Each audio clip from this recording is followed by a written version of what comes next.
भाई यार, कल इन दोनों ने मार मार के केकेआर का भरता बना दिया। भाई इतना पीटा है ना कि केकेआर का के अलग हो गया और आर अलग हो गया। मतलब भाई क्या ट्रेमेंडस बैटिंग। भाई जब इनिंग की शुरुआत होती है ना तो पहली 3 गेंदें डॉट डॉट डॉट, ऐसा लग रहा था कि फिर कहीं ये फंस ना जाए, बिकॉज इनका जैसा एटीट्यूड है ट्रेविस हेड और अभिषेक शर्मा का। इनको पहली गेंद बाउंड्री के पार ही चाहिए होती है और मैक्सिमम ये मार भी लेते हैं। ये भी चीज तो देख कि मैक्सिमम ये क्या कर लेते हैं, मार भी लेते हैं। तो ऐसा देख के लग रहा था कि फंसेंगे तो नहीं। फिर अगली 2 गेंदों पर सिंगल आते हैं। ठीक है। अब उसके बाद अगली 2 गेंदों पर सिंगल के बाद भाई ये क्या करता है, एक खतरनाक पार्ट से चौका मारता है ट्रेविस हेड। भाई साहब क्या बवाल की बल्लेबाजी उसके बाद। अब यहां से जो इन दोनों राक्षसों ने जो अपना गियर शिफ्ट किया है भाई साहब, उसके बाद ब्लेसिंग मुजराबानी अभी केकेआर की पेस अटैक को या पेस बैटरी को लीड कर रहा है, बिकॉज और कोई है ही नहीं उनके पास। उसकी दूसरे ओवर की, मतलब कि इनिंग के दूसरे ओवर की जो है कि दूसरी और तीसरी गेंद पर Travis Head back to back चौका लगाता है ताबड़तोड़। फिर एक सिंगल लेता है अभिषेक शर्मा डॉट, उसके बाद पार से एकदम ही छक्का।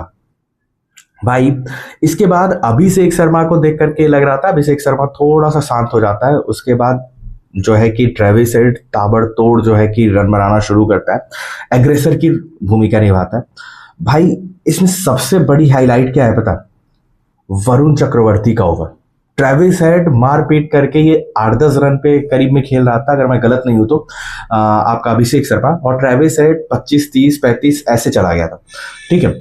उसके बाद भाई एक तगड़ा ओवर आता है वरुण चक्रवर्ती का। भाई वरुण चक्रवर्ती की हालत ये हो गई है कि पहले हम इंडिया का उसे एकदम बेस्ट बॉलर मान रहे थे और उसने डिलीवर भी किया है, नो डाउट।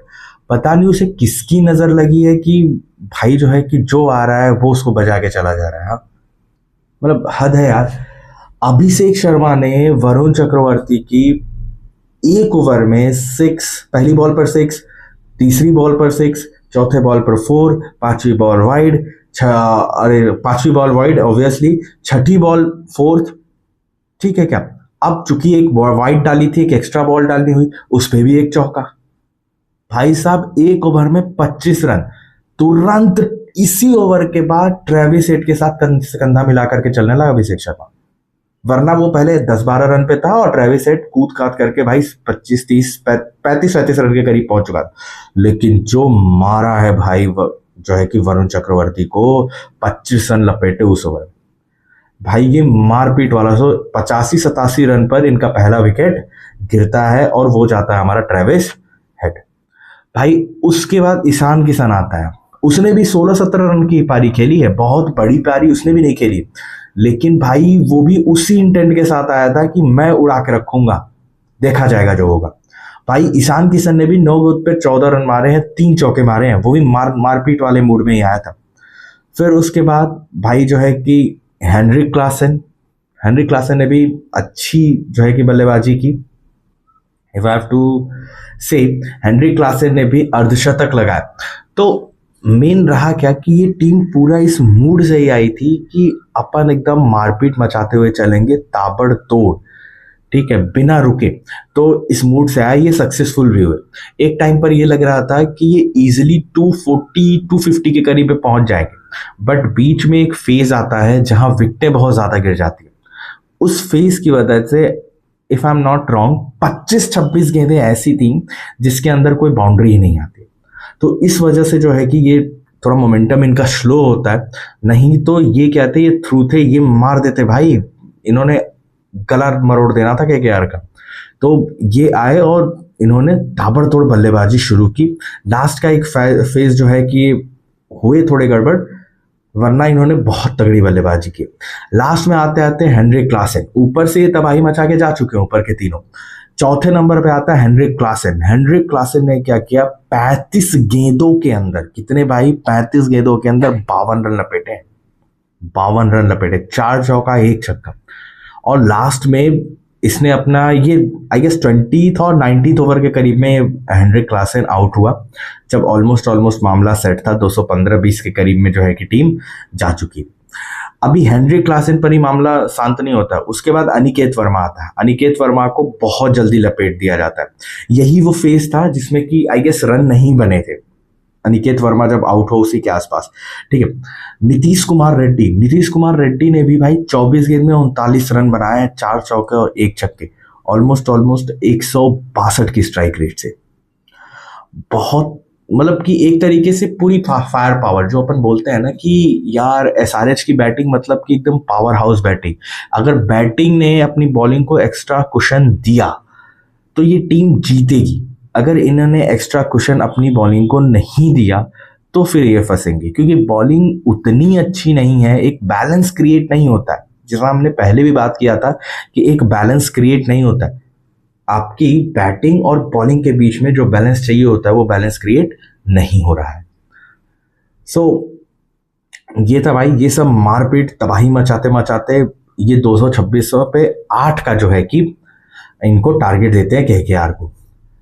अब इसके बाद ऐसा लग रहा था केकेआर जो है कि थोड़ा फंसेगी, बट भाई जो काम हुआ है, मतलब Finn Allen starting of the inning से ताबड़तोड़ वो आता है अजिंक्य रहाणे के साथ ओपन करने के लिए।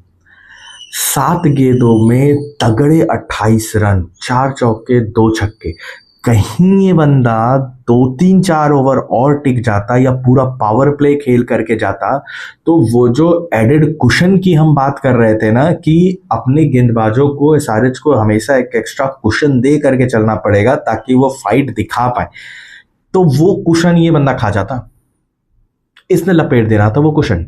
जिस कदर ये भयावह बैटिंग कर रहा था भाई, कुछ देख ही ना रहा, बॉल है मारनी है, बॉल है मारनी है, इस तरीके से ये गेम खेल रहा था भाई। अब सोच, 7 गेंदों में 28 रन बनाए हैं, जिसमें 4 चौके 2 छक्के, मतलब 6 बॉल, 7 में से 6 बॉल पे बाउंड्री उसने मारी है, सिर्फ 1 बॉल बची जिसपे उसका विकेट गिर गया। किस लेवल का, अगर ये 7-8 गेंदें और खेल जाता है तो वो जो 224 रन और बीच का मार्जिन था, इजीली एक्सेसिबल टोटल हो जाता, वो इजीली एक्सेसिबल टोटल हो जाता। लेकिन भाई वो नहीं होता है। 28 रन की पारी खेलते हैं। फिर उसके बाद अजिंक्य रहाणे भी आज जो है कि 10 गेंद पर 8 रन। अगर अजिंक्य रहाणे भी जैसा लास्ट मैच में अजिंक्य रहाणे खेल रहे थे तगड़ा, अगर थोड़ा सा साथ देते तो भी ये चीज और तगड़ी हो सकती, थोड़ा क्लोज हो जाता ना, क्योंकि आप देखो 161 रन बने हैं 226 के जो है कि मुकाबले, तो एक बहुत बड़ा मार्जिन रह गया, जिसके वजह से नेट रन रेट पर केकेआर की बहुत बड़ा डेंट पड़ा। और केकेआर बहुत अच्छी टीम रही है, उनका प्लेऑफ्स में जाने का जो रिकॉर्ड है वो बहुत अच्छा रहा है, और इससे उनको बहुत बड़ा डेंट पड़ेगा। उसके बाद अंकुश रघुवंशी 29 गेंद पर 52 रन। मेरे भाई अंकुश रघुवंशी का ये 29 गेंद पर 52 रन तो बहुत अच्छा है, लेकिन मामला खराब क्या हुआ पता, अंकुश रघुवंशी ने 2-3 लोगों को एकदम भाई रन आउट ही करा दिया है, ठीक है। उसकी वजह से भाई तुम्हारा अंकुश रघुवंशी कैमरन ग्रीन को लपेट लेता है। मतलब कल अंकुश रघुवंशी के साथ जो भी बैटिंग करने आ रहा था उनको दिक्कत हो रही थी, किस चीज में, 1 और 2 की जो कॉल होती है ना उसको लेने में दिक्कत हो रही है। जब भी अंकुश रघुवंशी किसी को रनिंग के लिए बुला रहे थे तो बड़े ही कंफ्यूज लग रहे थे। भाई आपकी कॉल है, आपका कमिटमेंट होना चाहिए, आपको लग रहा है ना कि भाई आप ये रन कंप्लीट कर सकते हो तो आप तो कमिट हो। इनकी कॉल पर इनके सामने वाला बैट्समैन कमिट हो जा रहा है और ये कमिट नहीं हो रहे थे। ये मिड ऑफ द पिच पर जा करके अब ये दोहरे माइंडसेट में चले जा रहे थे कि भाई मैं जाऊं कि मैं वापस आ जाऊं, रन है कि नहीं है। तो ये आपको शॉट खेलते टाइम ही डिसाइड करना पड़ता है, फ्रैक्शन ऑफ सेकंड्स में डिसाइड करना पड़ेगा कि भाई हाँ रन है चुरा लूं, रन नहीं है छोड़ दूं, ये आपको डिसाइड करना पड़ेगा। ये चीज हुई भाई। अब कैमरन ग्रीन आउट हो गया, 2 मैच हो गए भाई। कैमरन ग्रीन बहुत महंगे में केकेआर ने खरीदा है, पहले मैच में इनकी खुद की गलती से, आज के मैच में कैमरन ग्रीन अंकुश रघुवंशी की गलती से आउट हो गए। सो अभी तक जो परफॉर्मेंस केकेआर एक्सपेक्ट कर रहा था कि कैमरन ग्रीन डिलीवर करेगा, वो नहीं कर रहा अभी। और सबसे बुरी बात यह है कि ये बंदा गेंदबाजी भी नहीं करेगा। तुम सोचो, मतलब कि एक बहुत बढ़िया प्लेयर आप खरीद के ले आए हो, आपने बहुत अच्छा खासा पर्स उसके ऊपर स्पेंड किया है और आपको पता चलता है कि ना वो बॉलिंग दे पा रहा है और ना वो बैटिंग से कंट्रीब्यूट कर पा रहा। होपफुली कि आगे 2-3-4 मैचेस कैमरन ग्रीन जिता करके दे केकेआर को, क्योंकि अगर कैमरन ग्रीन के ऊपर इतना हैविली इन्वेस्ट किया उन्होंने, इतना रिलाय किया है, तो मेरे हिसाब से कैमरन ग्रीन को परफॉर्म करना चाहिए भाई। ठीक है, उसके बाद रिंकू सिंह मतलब मुझे कल टच में नहीं लगा भाई, to be very much honest, क्योंकि रिंकू सिंह जो आता है ना, रिंकू सिंह आता है तबाही मचाता है, आग लगा करके बैटिंग करता है। रिंकू सिंह सही कल बैटिंग हुई नहीं, 25 गेंद पर 35 रन, 4 चौके 1 छक्के, और ये लास्ट परफॉर्मिंग बैट्समैन था केकेआर का। उसके बाद जो आया वो गया तुरंत, मतलब कि भाई समय नहीं लग रहा है। अनुकूल रॉय 2 गेंद पर 0 रन, ठीक है। ईशान किशन को कैच थमा के बैठे नीतीश रेड्डी के गेंद पर, ठीक। उसके बाद रमनदीप सिंह का क्या है भाई, आना है, पुशअप मारना है, चले जाना है, ये क्या है भाई, थोड़ा ठहर ले, तेरे ऊपर से झड़ी लग चुकी है। हाँ, तू 7वें-8वें पर आ रहा है, तेरे नीचे बैट्समैन कुछ नहीं है, कम से कम डीप ले जाने की तो सोच रखो। मैं ये मानता हूं कि भाई मारपीट मचा करके खेलना T20 की सही चीज है, लेकिन एक रिस्पॉन्सिबिलिटी लेनी पड़ेगी।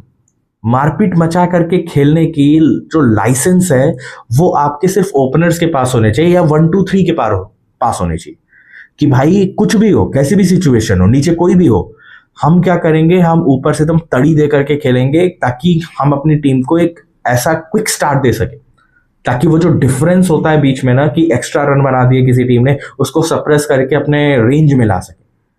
लेकिन भाई रमनदीप सिंह को, मेरे हिसाब से रमनदीप सिंह को टिकना चाहिए था। ठीक है भाई, फिर उसके बाद सुनील नारायण का भी भाई, जब सुनील नारायण आए ना बैटिंग करने के लिए, तो उन्होंने 2 गेंद पर 2 छक्के लगाए, और भाई एकदम क्लीन हिटिंग।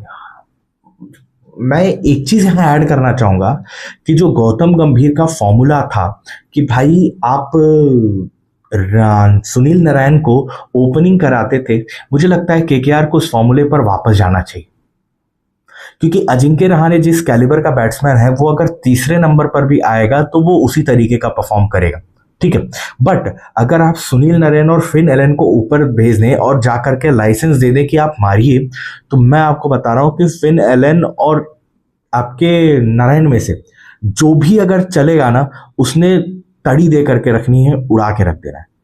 तो ये चीज करना चाहिए, क्योंकि कल नरेन बहुत अच्छे टच में लग रहा था, उसने 2 क्लीन हिटिंग की, 2 बढ़िया छक्के एकदम लगा। हालांकि ये रन चीज नहीं हो पाया, 161 रन ही बना पाए ये, तो आप इधर मान के चलो 65 रन के करीब में ये हारे हैं, मतलब 65 रन से ये हारे हैं, तो it's a big loss for them.